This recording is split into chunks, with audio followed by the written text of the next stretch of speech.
সকলের কাছে দোয়া চাই, আপনারা সকলে দোয়া করবেন। এবং যদি সত্য সত্য আমি অপরাধী হয়ে থাকি বা যারা প্রকৃত অপরাধী, আমরা যারা প্রকৃত অপরাধী, যারা এই দুঃশাসন মনে করেন আওয়ামী লীগ সরকারের সময় যারা দেশের মানুষের ক্ষতি করছে তাদের শাস্তি হোক। আমি যদি ক্ষতি করে থাকি আমার শাস্তি হোক, আমার বিচার হোক।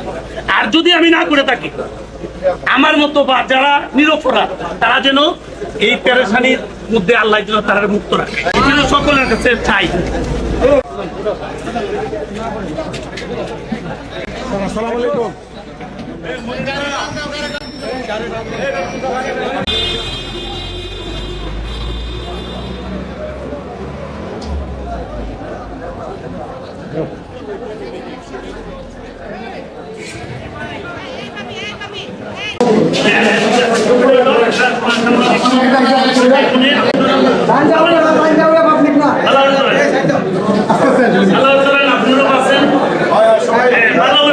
সমস্যা নাই।